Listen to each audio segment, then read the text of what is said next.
Que a paz esteja convosco. Aí eu aqui mais uma vez para ler João, no capítulo 1. Meio corrido hoje porque algumas coisas assim saíram do normal. Perdão. Ontem nós lemos a primeira parte do capítulo 1 de João, né? E aí nós falamos acerca das pessoas não o reconhecerem naquele tempo, não o reconhecerem hoje. Falamos de como é difícil às vezes tentar entender Deus, tentar Jesus, se aqueles que poderiam nos ensinar não conseguem nem eles mesmos entender, né? Eram os judeus e eles tinham ali a função de ensinar a palavra de Deus para outras pessoas e não conseguiam porque nem eles próprios entendiam Jesus, nem eles próprios compreenderam, né? Eles rejeitaram Jesus, como eles iam poder ensinar? E aí falei um pouco sobre a questão da igreja, que a igreja muitas vezes não entende, né? A gente vê as divisões, a gente vê aquelas questões que eu falei, né? De crer, servir a Deus de um modo particular, de acreditar de um modo particular. Essas coisas não existem dentro da Bíblia. Aí hoje eu tinha projetado já ler lá o testemunho de João, que é a segunda parte do capítulo, mas de manhã eu estava na igreja orando e aí Deus me fez entender uma coisa e eu queria compartilhar isso com vocês, se você me permitir, amém? Vamos lá. No capítulo 1, verso 1 de João, diz assim: no princípio era o Verbo, e o Verbo estava com Deus, e o Verbo era Deus. Ele estava no princípio com Deus, todas as coisas foram feitas por eles, e sem ele nada do que foi feito se fez. Nele estava a vida, e a vida era a luz dos homens. A luz resplandece nas trevas, e as trevas não compreenderam. E o verso 14, que foi o último que eu li ontem, diz assim: o Verbo se fez carne, habitou entre nós, vimos sua glória como a glória do unigênito do Pai, cheio de graça e de verdade. Então eu queria refletir um pouco com você sobre esse versículo, porque na verdade Deus, ele estava, né? Jesus, ele era Deus, ele estava com Deus desde a criação, e a gente não tinha como chegar a ele, né? Os meus pensamentos, seus pensamentos são mais elevados que os meus, seus caminhos mais elevados que o meu. Não havia uma conexão. Quando Adão pecou, que nós fomos desligados da unidade com Deus, que reinou a morte sobre nós, não tinha um caminho que nos fizesse voltar a essa comunhão, não tinha um caminho que nos fizesse ter essa mesma intimidade que tinha nosso pai Adão no começo das histórias. E o que acontece? Acontece que Jesus se dispôs a vir, a passar tudo o que passou, né? Se você não conhece a história, vai demorar um pouquinho para nós chegar no sofrimento, tudo. Mas ele passou muitas coisas, né? Para que a gente pudesse hoje ter a mesma comunhão com o Pai. Só que para isso, teve que fazer uma coisa interessante, né? Que outra vez a gente vai chegar num contraste, né, da igreja atual com as atitudes de Jesus Cristo. Porque Jesus Cristo, ele está no céu, o pecador está lá embaixo, né, sem esperança, sem nada. E Jesus não espera que o pecador chegue até ele, porque isso é impossível, né? É impossível que quem está aqui embaixo chegue nesse nível sozinho. Então o que Jesus faz? Jesus desce ao nível do pecador. E, na verdade, se você for ver a história de Jesus, né, ele nasce numa manjedoura, já num lugar simples, né, sem o luxo da hospedaria, e ele vai então andar com pessoas simples, normais, né? Quando ele vai selecionar os 12, ele não seleciona os mais belos, os mais formosos, os escribas e os fariseus, que seria a lógica religiosa da época. Ele escolhe pescador, né, gente simples, para que pudesse andar com ele. Cobrador de impostos, pessoas não muito bem vistas pela sociedade, como ele faz nos dias de hoje, né? Ele chama para o evangelho pessoas que têm às vezes um passado não muito louvável, né? Não são aquelas pessoas que têm tudo certinho, não é aquele menino rico que argumenta com ele, ó, eu faço isso desde a minha mocidade. Ele pega pessoas que estavam totalmente separadas da glória dele, pessoas que não tinham entendimento do que era o evangelho, Pelo menos no meu caso foi muito assim. E aí ele traz e começa a revelar a sua vontade e a gente fica feliz por isso. E naquele tempo ele fez isso também. Ele pegou aqueles que não eram tão destaques, alguns que eram odiados, né, como Mateus, o cobrador de impostos, fez aquele milagre na casa de Zaqueu. As pessoas até ficam murmurando, né, se ele soubesse mesmo quem é esse cara aí, né. Então, coisas que às vezes vê na igreja também, né. As pessoas falam muito do amor de Deus, mas elas não conseguem abrir esse amor de Deus para todas as pessoas, né?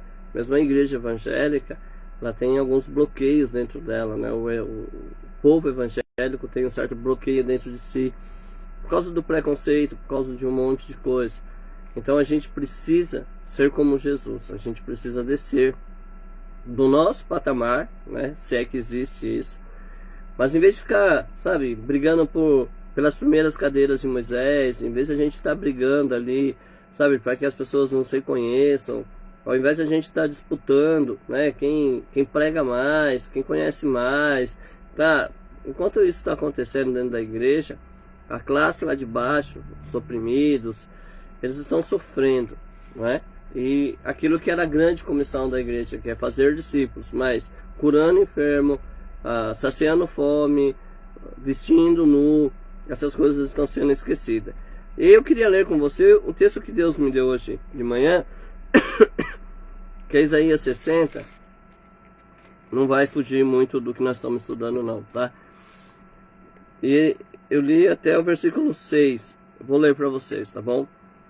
Levanta-te e resplandece, porque já vem a tua luz, e a glória do Senhor vai nascendo sobre ti. Porque eis que as trevas cobriram a terra e a escuridão dos povos, mas sobre ti o Senhor virá surgindo, e a sua glória se verá sobre ti. As nações caminharão à tua luz, e os reis ao resplendor de que te nasceu. Levanta-te ao redor os olhos e vê, todos esses já se ajuntam, e vêm a ti teus filhos, virão de longe as tuas filhas, se criarão ao teu redor, ao teu lado. Então verás e serás iluminado, e o teu coração estremecerá, e se alargará, porque a abundância do mar se tornará a ti, e as riquezas das nações a ti virão. A multidão de camelo te cobrirá, os dromedários, Midian e Efa, todos virão de Sabá, ouro e incenso trarão, e publicarão o louvor do Senhor. E aí, nós lemos isso hoje, e a gente percebeu uma coisa. Deus ele está falando sobre uma condição material, né? Ele diz, ó, levanta-te e resplandece, as nações vão andar atrás de você, né? Você vai atrair as pessoas pelas suas obras, e os filhos vão querer estar com você, os parentes vão querer estar com você, e você vai ter os benefícios. Aí fala dos camelos, fala das coisas que eram importantes para eles naquele tempo, como se dizendo assim, ó, se você fizer, eu supro a sua necessidade. E aí a gente tem dentro de nós, às vezes, eu sou muito orgulhoso, né? Vocês estão vendo aqui atrás a bandeira do Brasil, eu sou muito orgulhoso de ser brasileiro. Eu tenho um orgulho, assim, muito grande dentro de mim de ser brasileiro, pela cultura brasileira, né?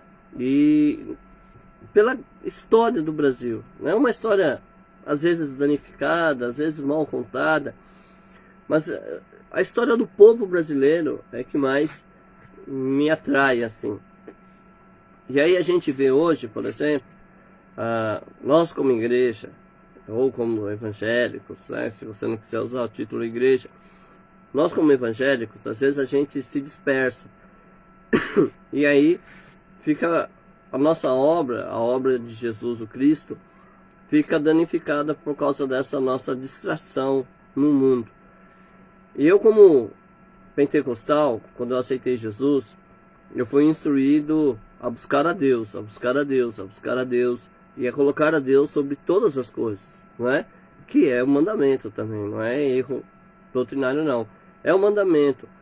Só que eu não soube entender isso, né? Eu não soube entender, eu não soube estudar isso, e aí o que eu fazia? Eu queria estar na igreja, eu queria estar no monte, eu queria orar, queria ler Bíblia. Com isso, eu criei uma separação muito grande entre eu e minha família, né? Meus filhos sofreram demais por causa disso, a ausência do pai. né? A gente levava eles para a igreja quando pequeno. Mas hoje, olhando para mim, com a idade que eu tenho, hoje olhando para trás, eu percebo que foi um erro muito grande da minha parte. Não que Deus não merecesse isso, né? Deus merece muito mais. Mas o problema é que eu não posso querer ser um cristão verdadeiro se eu abandono minha família. A Bíblia diz que os de casa serão os próprios inimigos, mas na verdade nós muitas vezes erramos com eles. E aí eu fiquei pensando muito nessas coisas quando eu li o texto, porque é assim, para que nós somos atraídos por Deus? Qual é a razão de Jesus ter deixado de ser verbo, ser encarnado, habitado entre nós, sofrido, né? Sofreu tudo aquilo que sofreu e depois morreu e ressuscitou e vem lutando aí anos e anos para tentar nos convencer que o seu amor é verdadeiro, o seu amor é real. Mas qual o sentido? Qual a razão disso? Para que nós pudéssemos procriar, não é? Crescei-vos e multiplicai-vos. Para que nós pudéssemos fazer discípulos, ensinar pessoas. Então, esse é o nosso propósito, fazer discípulos. Quais são os parâmetros para que a gente faça esse discípulo, né? A própria Bíblia vai ensinar isso. Jesus disse, né? Ó, eu tive fome, não deu de comer. Eu tive sede, não me deram de beber. Eu estive doente, ninguém foi me visitar. Eu estive preso, ninguém foi me visitar. Então, são os parâmetros que a gente tem. Agora, o que acontece? A sociedade, ela sofre. Nossas crianças, muitas vezes, elas não têm uma motivação local, né? A não ser que você seja uma pessoa com alguns recursos financeiros, mas morador de periferia, morador de comunidade, né? Eu gosto da palavra favela, mas hoje diz que não pode dizer, então vamos lá. Muitas vezes não tem recursos para colocar suas crianças em alguma coisa que possa ocupar a mente dela e gerar um crescimento sadio, né? Então nossas crianças sofrem. Eu lembro do tempo que eu morei em São Paulo, tinha um tal de CJ lá, que meus filhos até fizeram parte, né? Centro Jovem, e era um trabalho muito louvável, né? Eles abrigavam as crianças a partir de uma certa idade, acompanhavam lá o desenvolvimento. Perdão, irmão, tô com a garganta um pouco irritada, me perdoe. E eles faziam esse trabalho. Hoje acho que é CCI o nome desse projeto. Mas é uma coisa louvável. Mas é muito pouco que se tem hoje. Nós precisamos atentar a isso, a essa necessidade social de amparar crianças, de tirar crianças da rua, de desenvolver, né, juntar aí os profissionais da área e poder desenvolver um trabalho para trazer essas crianças, não para a igreja em si, né, mas um trabalho que atraia ela também para a igreja, mas que cuide dela. E para cuidar de uma criança, você precisa cuidar dos pais. Às vezes, as crianças sofrem porque os pais estão sofrendo. Às vezes as crianças têm problemas emocionais porque os pais têm problemas emocionais. Às vezes as crianças, elas tomam caminhos tortuosos porque tem essa facilidade na comunidade que mora ou problemas com a família. Isso torna uma coisa muito mais acelerada, não é? Então nós precisamos atentar para essa criança. Se nós conseguimos fazer isso hoje, essas crianças podem nos ajudar com os trabalhos que hoje seria necessário. Por exemplo, adolescentes. O que nós temos de fato para os nossos adolescentes, né? Na comunidade onde eu moro, no local onde eu moro, nós não temos muito o que ofertar aos nossos adolescentes. Então é comum você ver eles perambulando pela rua. E na rua, eles não estão procurando estudo. Eles não estão fazendo curso profissionalizante. O sistema não chega perto deles. A igreja não chega perto deles. A escola não chega perto deles. Quem está lá perto? Quem já está envolvido com outros esquemas, não é? Só que eles não têm nenhum projeto que visa ampará-los, que visa dar oportunidade de lazer, de esporte e de cultura, não é? Não tem. Tem, assim, não é que não tem nenhum. Tem, mas é muito pouco para demanda. É muito pouco. Se a gente não cuidou das crianças, não cuidamos dos adolescentes, temos os jovens. É triste.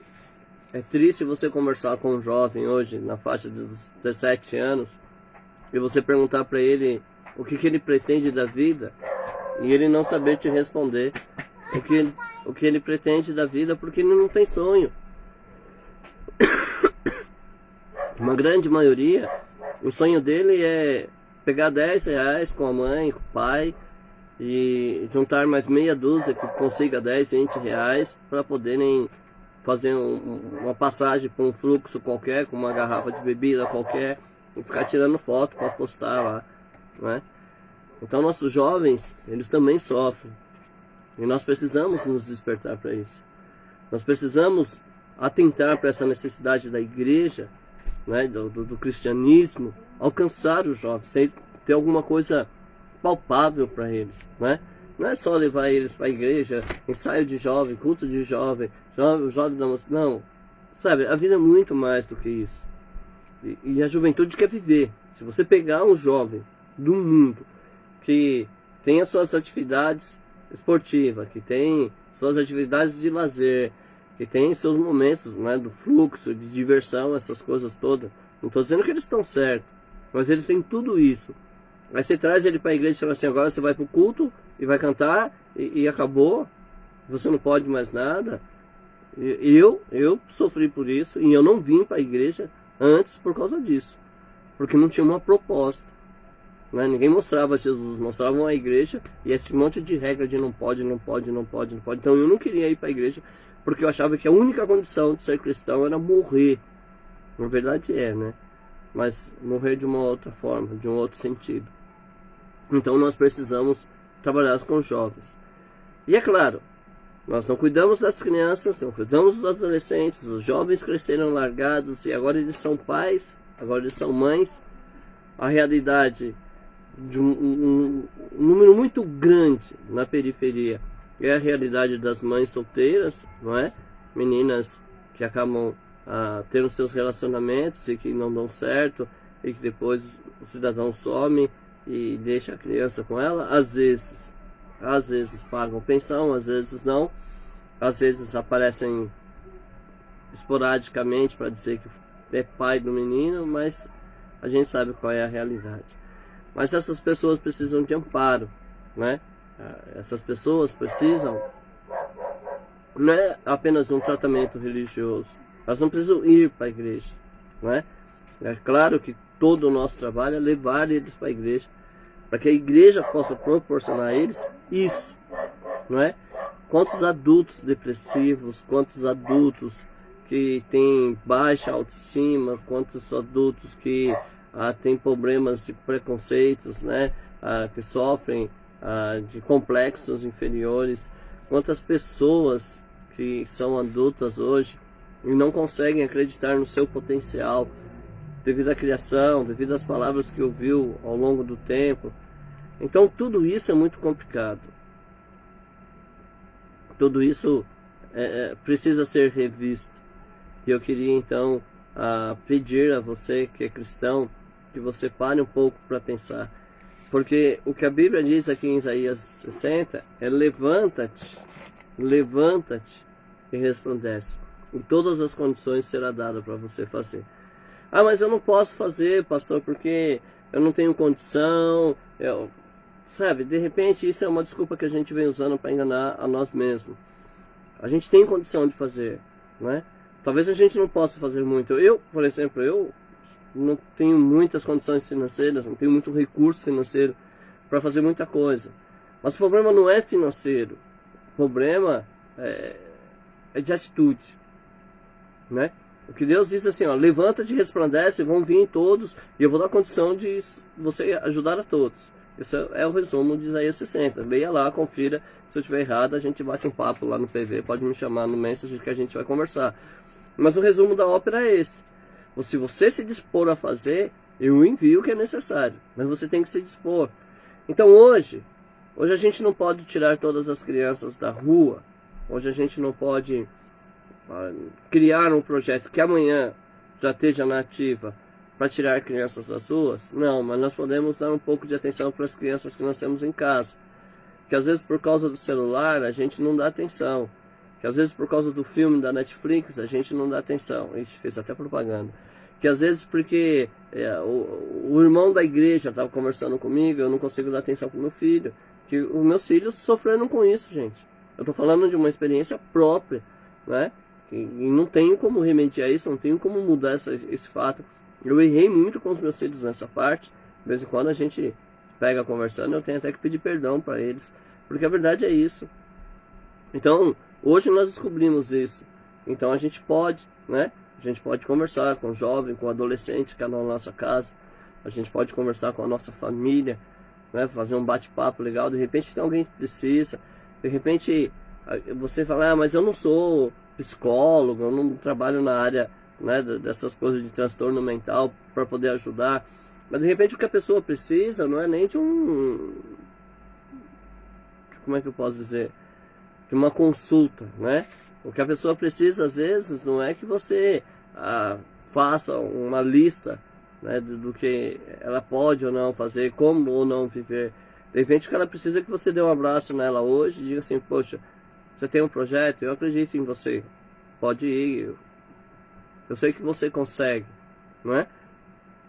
Talvez o que essas pessoas precisam é, às vezes, nem uma palavra.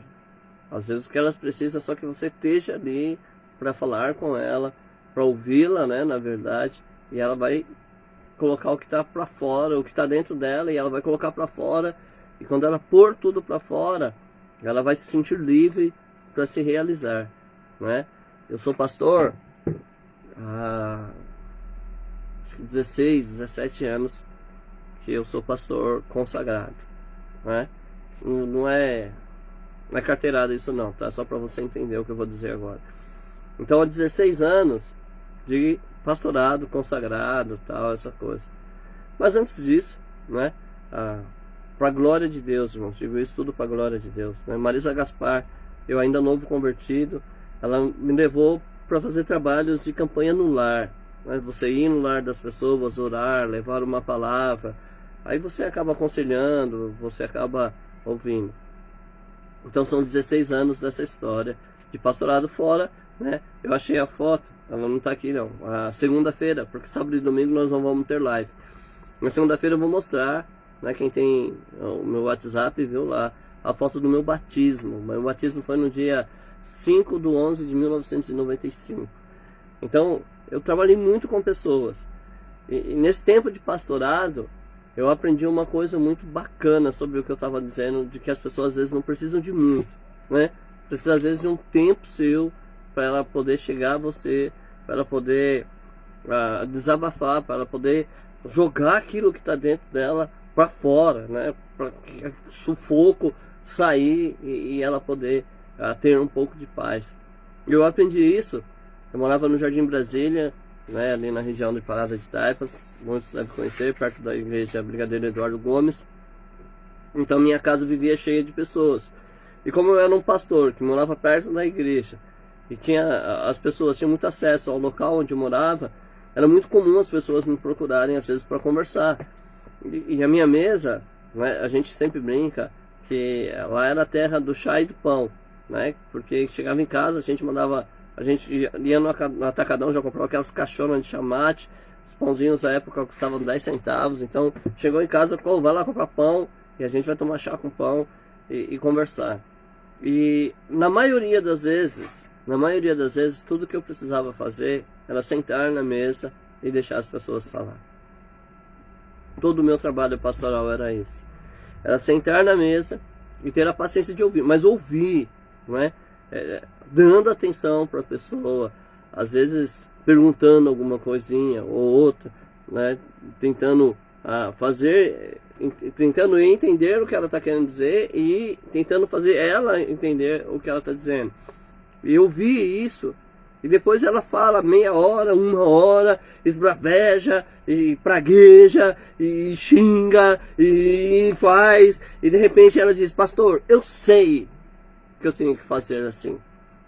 E eu digo, glória a Deus, glória a Deus. Então, não tenho o que dizer, né?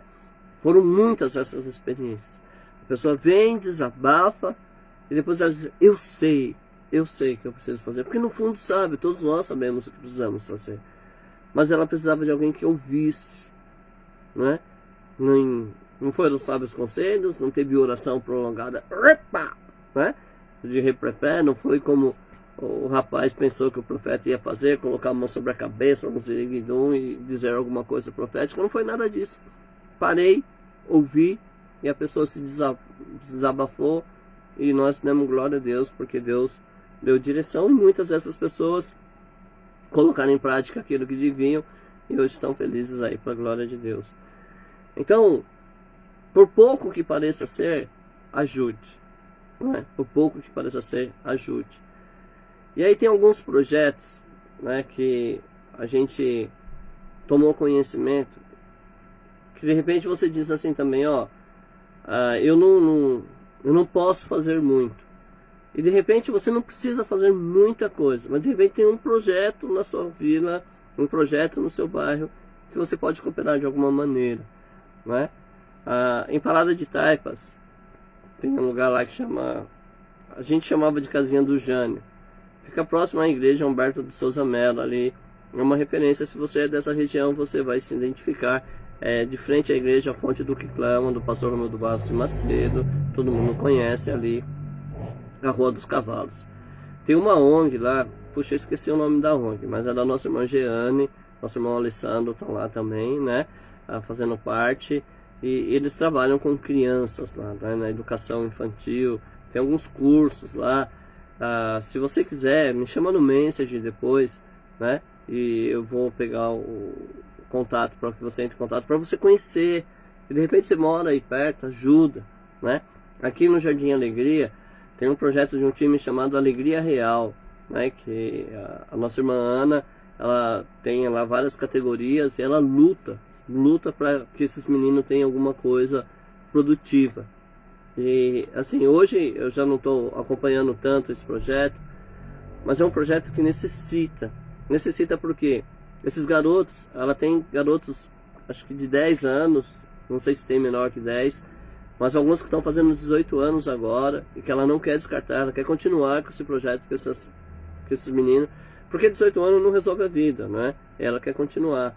Então, esses meninos às vezes não têm chuteira, às vezes eles querem jogar jogos fora e eles não têm o dinheiro da condução para poder ir, né? É difícil. Eles às vezes não têm uma alimentação digna. É um projeto bonito? É um projeto bonito. Só que precisa de apoio, não é? A Jeane precisa de apoio.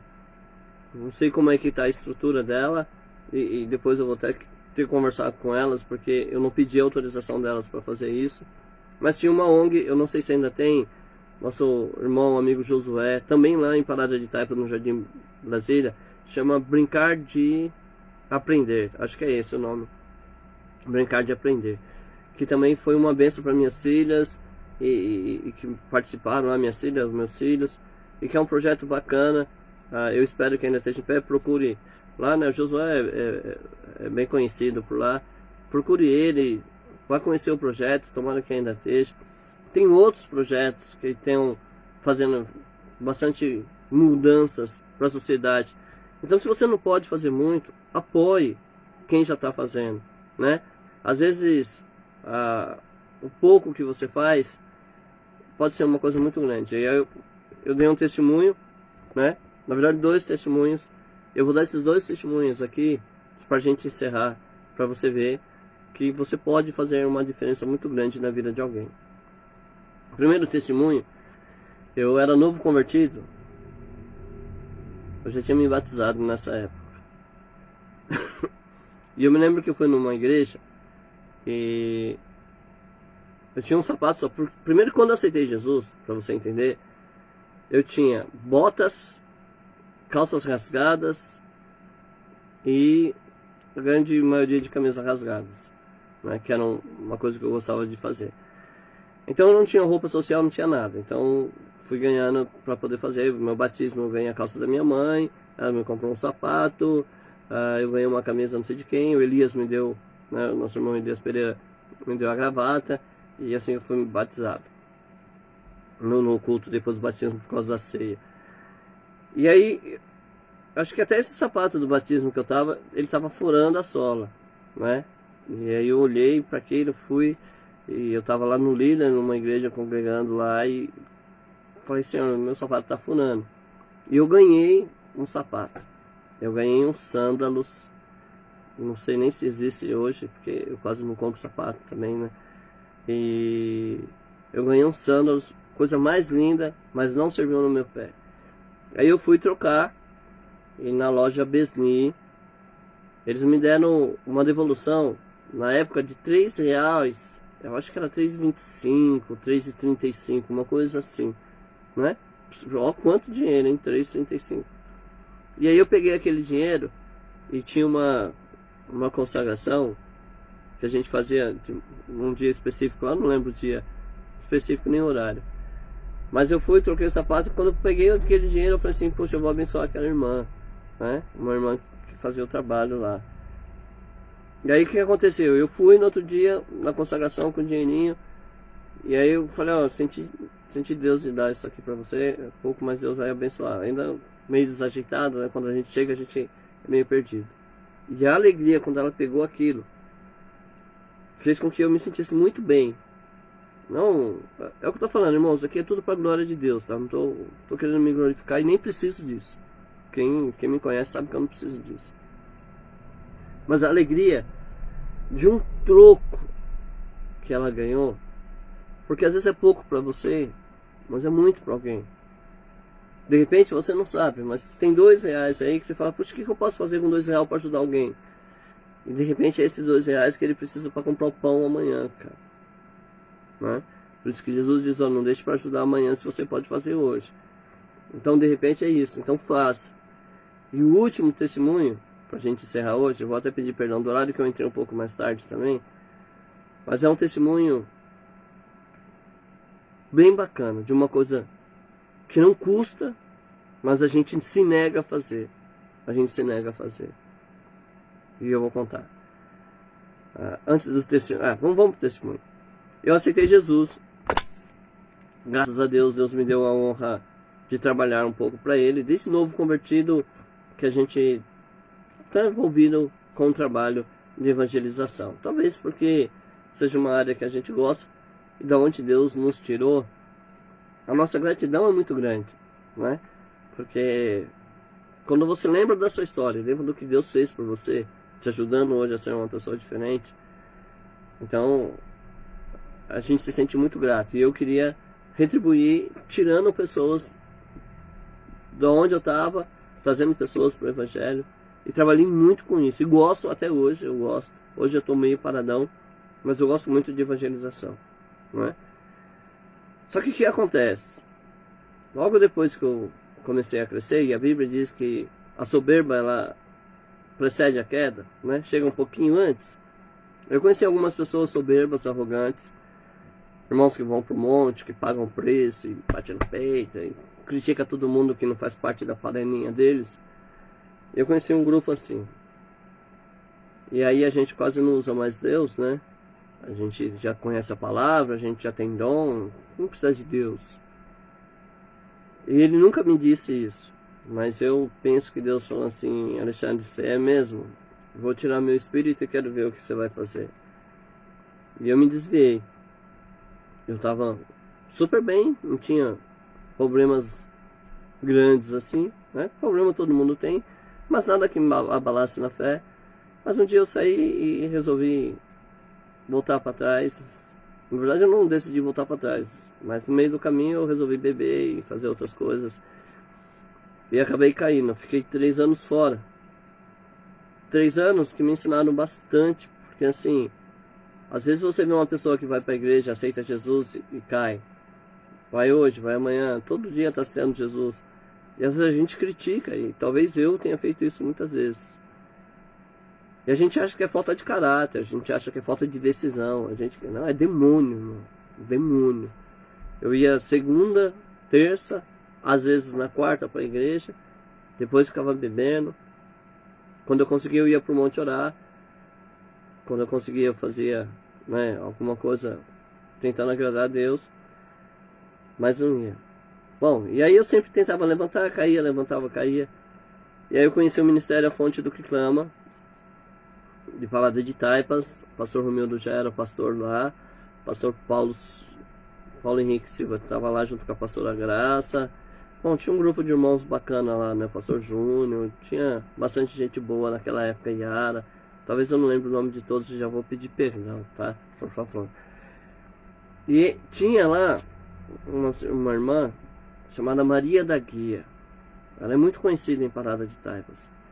Ela não tem aquele porte, né, que se impõe assim, não. Mas, ó, franzininha, senhorinha. E aí, eu estava uns 2 meses na fonte, tranquilo. Encontrei um amigo meu, nós somos, para quem mora em Taipas aí, conhece o Retão, né, o centro empresarial. Aquele posto Oeste, na época, era um lugar de bebidas, essas coisas. E nós fomos para lá, eu acabei bebendo e vinha vindo chapadão. Eu e um amigo meu, a gente ia para a quadra do Vai-Vai, né? A gente tava indo para casa da mamãe, para a quadra do Vai-Vai. E aí ela passou. Nós subimos a vielinha para sair na Coab. De longe eu vi ela com as 2 sacolinhas, bem francina. E ela veio me encarando. E eu olhei e vi que ela vinha me encarando e eu pensei, ela vai falar alguma coisa, né? E eu pensei que ela fosse me repreender, sei lá, falar alguma coisa tipo, ó, tô chateada, né? Mas ela olhou bem pra mim, bem nos meus olhos. E ela disse, a paz do Senhor Jesus, irmão Alexandre. E aí eu fui pra casa. Tomei um banho, não quis me trocar. Fui na casa do meu amigo, era no mesmo prédio, na Coab. E eu disse, olha, eu não vou mais. Não tô legal, não. Ele já estava pronto para ir. Ele falou, você não vai? Eu vou. Eu falei, vai, eu não vou, não. E aí eu fiquei envergonhado. Eu não olhava para a rua para que ninguém visse meu rosto, não queria ser visto por ninguém de nenhuma forma. Eu fugia das janelas do apartamento para que ninguém pudesse me ver. E aí eu saí naquele dia foi como se ela tivesse dado uma marretada, assim, aquele paz do Senhor. Uma simples saudação. Meu coração se despedaçou. Então aí eu fui, procurei os pastores. Na verdade não procurei, passei lá, deixei uma carta para ser entregue a eles. Pastor Paulo, Pastor Romildo, que assim, são pessoas que me fizeram um bem muito grande, né? E Paulo foi em casa e disse assim, ó, Alexandre, você precisa orar, cara. Eu falei, não, Paulo, eu não vou mais para a igreja porque eu tento me levantar, não consigo, cada vez que a gente cai é pior. Ele falou, não, parar não vai resolver não. Você precisa de orar. Vamos fazer o seguinte, vamos fazer uma campanha no monte, 7 sábados. E aí, para quem me conhece há mais tempo, sabe que é o ponto fraco, né? Mas aí nós fizemos essa campanha e Deus trabalhou na minha vida. E hoje você está aqui me ouvindo por causa disso. Por causa de um paz do Senhor que não me foi negado. Às vezes a gente nega. O irmão desviou, não dou a paz do Senhor. A Bíblia diz, saúda com a paz. Se tiver paz, fica. Se não tiver, volta. E não é porque não está na igreja que não tem paz. Às vezes a pessoa não está na igreja porque está ferida, porque está magoada. E nós estamos julgando, atirando pedra. E tudo que ela precisa é de uma mão que se estenda. Digo, não, faz isso não, né? Vá conversar. Eu me alegro muito disso, né? Tem uma história que eu lembrei agora.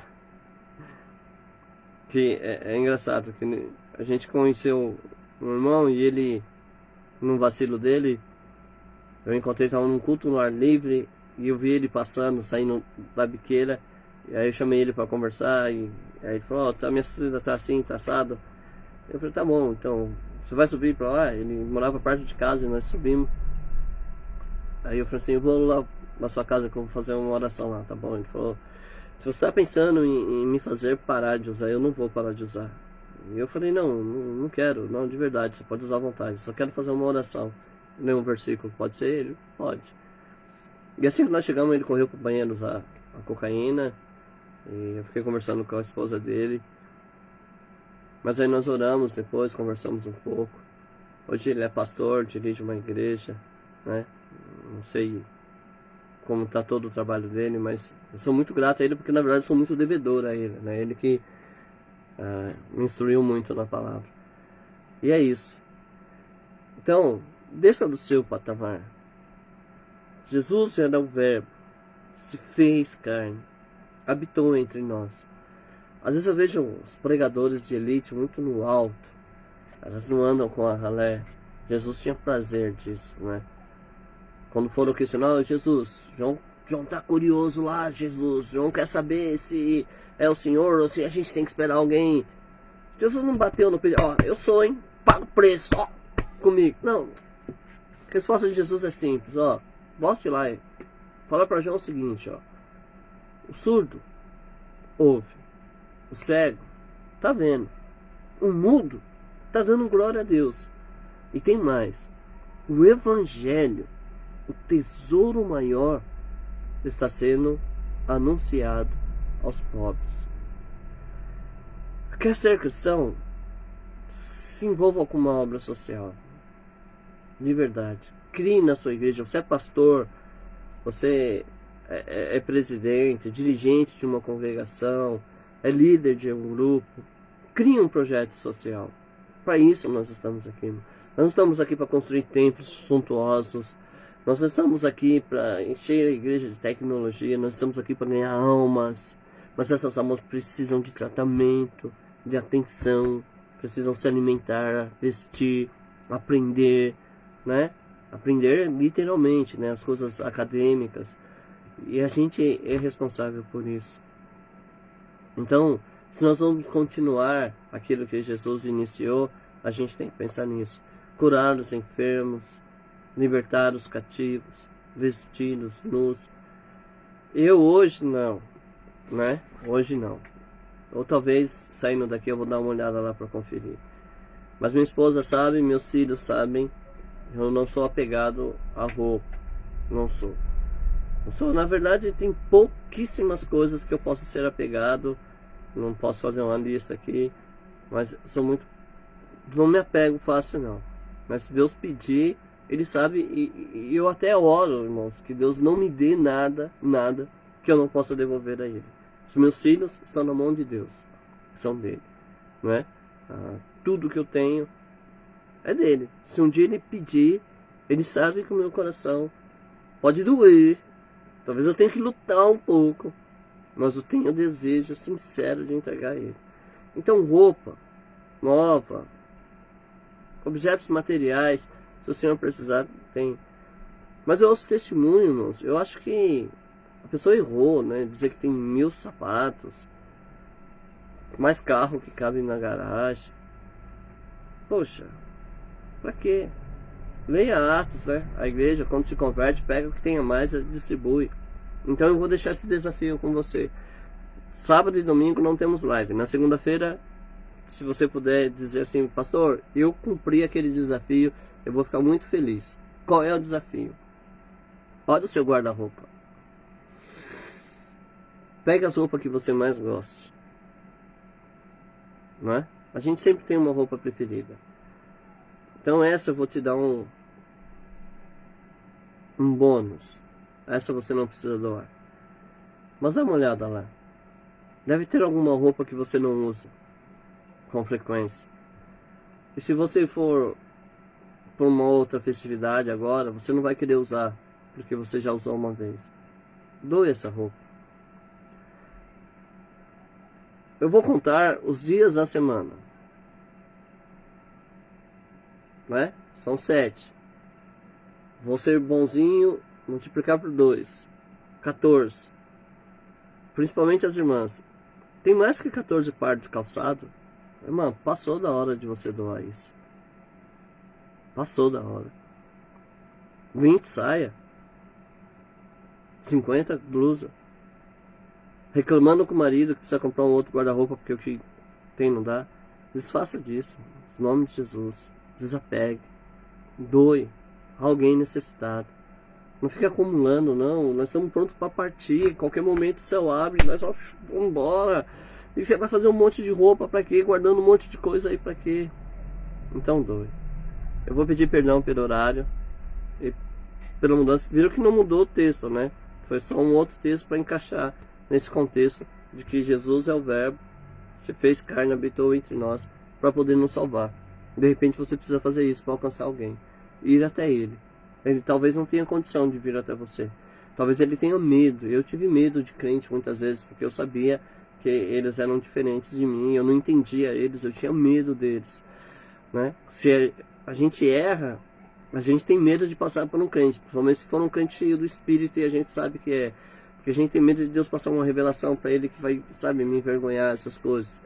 Então talvez ele não tenha condição, vá até ele, vá até o necessitado, vá até aquele que você julga não tem mais solução, vá até aquele que você condena, vá até aquele que você acha que a sociedade rejeitou ele. É o que eu te peço, em nome de Jesus. Então eu vou encerrar fazendo essa oração. Senhor Deus, o Senhor deu a nós a missão de continuarmos a obra que Jesus começou. E não é só poder, não é só o show, não é só o espetáculo, mas é ir atrás daqueles que estão perdidos, ir atrás dos que estão caídos, ir atrás daqueles que estão necessitados. Eu queria pedir ao Senhor, Pai, nos ajude a responder positivamente a esse chamado. Existem crianças, adolescentes, jovens, adultos, anciões. A sociedade precisa de alguém que possa curar, que possa se envolver nos projetos, que possam fazer alguma coisa em favor dessas pessoas. Desperta o coração dos seus filhos, desperta o meu coração, Pai, e que a gente possa então ser abençoado pelo Senhor, para ajudar as pessoas. Tudo, Senhor, o que não serve para nós, que ficou apertado por causa dos músculos que ganhamos, o que ficou pequeno, Senhor, pelo desenvolvimento físico que tivemos, ou, Senhor, aquilo que nós simplesmente acumulamos, nem sabemos o porquê, que seja útil para alguém, que o Senhor toque em nosso coração e que o desejo sincero do Senhor de abençoar alguém se apodere de nós. É o que eu te peço em nome de Jesus. Abençoa, Senhor, cada uma dessas pessoas que estão vendo o vídeo. Abençoa, Senhor, cada irmão que vai fazer a sua parte. Eu quero glorificar-te, Senhor, por todos, em nome de Jesus. Deus abençoe a todos, um ótimo fim de semana, sábado, dia de descanso. Eu sei que alguns irmãos não gostam que eu diga isso, mas tá na Bíblia, não é? Mas qualquer coisinha também, a gente pode conversar um pouco sobre isso um outro dia, não é? Então, Deus abençoe a todos vocês. Daqui a pouco esse vídeo vai estar lá no YouTube. Você que ainda não assinou o canal, vai lá, né? Dá um clique lá, compartilha, assina o canal, dá uma força para nós crescermos. Não para que a gente vire youtuber mesmo, né? Mas para que a gente possa ajudar outras pessoas, né? Eu espero que vocês colaborem, dando suas opiniões também, enfim. É tudo para o reino, irmãos. Deus abençoe a todos, fiquem na paz. Deus conceda muitas bênçãos e muitas vitórias a todos.